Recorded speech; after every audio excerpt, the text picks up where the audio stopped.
Sa unang tingin, aakalaing may taklob na bola ang mukha ng binatang ito. Ang buong mukha niya kasi halos kinaina ng isang napakalaking bukol. Nagsimula raw lumaki ang bukol matapos niyang magpabunot ng ngipin. Mahigit isang dekada na raw iniinda ng 27 anyos na si Sunny Boy mula sa Toledo, Cebu, ang malaking bukol sa kanyang mukha. Alam ko, lisod na kayo kung tao ron, ya. Lisod na kaon, ya. Lisod na inom tubig, lisod na matulog ko. Wala kayo, hasol na kayo, kaya hasol na kayo. Sinagdugo ang ilong, lisod na ginawa. Halos tabunan na ang kanyang mukha, dahilan para ang kanyang isang mata ay matakpan na rin. Ang kanyang ilong tila napipina, habang ang kanyang bibig lumapad at nagkasugat-sugat sa loob. Pagkaon, ituboy lang sa akong kamot kay ituslok sa kamot kay lumong kaon. Kaya inom ko hangad kung duro kay lumarha matol ang tubig kung mausik man. Pero ang mas pasakit daw kay Sunny Boy, ang tanggapin na ang dambuhala niyang pasakit nagsimula lang sa simpleng sakit ng ngipin. Sa bata pa siya, nadaot yung ngipon. Mabukabukat siya sa init. Dito sa bata pa siya, hubag yung ngipon. Nga kay pag 17 na edad, trabaho siya sa kanang magluto og manok, init, hingubag na po na yung naong. Nag-inom siya og tambal, hingkupos ra, pero ang gatong may sakit nga ngipon, ang lagos napuwa. Napuwa ang lagos tong duol, akatong gitaptan sa ngipon nga may daot. Nang minsang magpakonsulta sa doktor, napag-alamang mayroon siyang facial tumor o bukol na sanhi ng pamamaga o abnormal na paglaki ng cell sa mukha. Was diagnosed with ameloblastoma.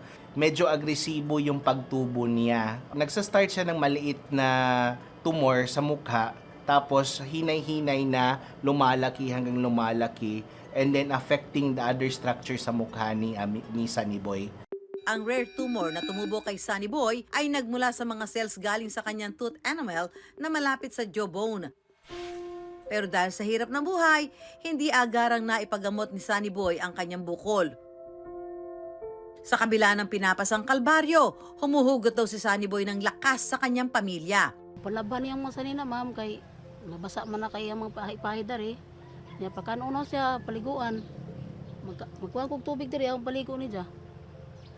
Mauri ako timagay, di man siya pabiya na ho. Malaking pabigat man kay Sunny Boy ang kanyang sakit, hindi raw siya nagpapatalo. Hindi niya hinahayaang igupo siya ng malaking bukol, kaya all around pa rin sa gawaing bahay. Sugo siya, ma'am, pagkabo, pangahoy, kung mag-harvest og kuha ganang humay, na bang kaning palay, o kaning humay, siya muuban siya na mo. I wonder, may lunas pa ba ang kondisyon ni Sunny Boy at posible pa bang mawala ang bukol sa kanyang mukha? Hindi to nakakahawa, hindi to genetic na napapasa galing sa mother or father side niya, but it's a random na tumubo lang talaga sa mukha galing sa pagtubo abnormal growth sa ngipin. Titignan, ilalaboratory yung patient. Usually, kung ganito nakalaki, best na gagawin natin is magso-surgery talaga.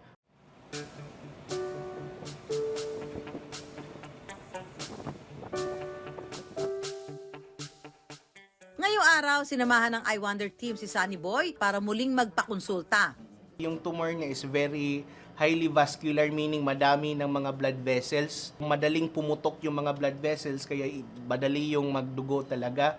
So very fragile yung tumor ni Sunny Boy. Iwasan yung magpainit or iwasan din magbuhat ng yung mabibigat. Ang magandang balita, candidate for surgery na raw si Sunny Boy. Abot-abot din ang pasasalamat niya nang matuklasang benign o hindi cancerous ang tumor sa kanyang mukha. Kuan na jud siya, nagpakalig-on siya, positive lang siya nga moabot ang panahon matabangan siya, makapa-check up, maug unsay kuan sa doktor, maoperahan siya. Ngayon, kailangan munang mag-ipon ni Sunny Boy ng 117,000 pesos para makapagpa-opera. At kailangan ni Sunny Boy ang ating tulong.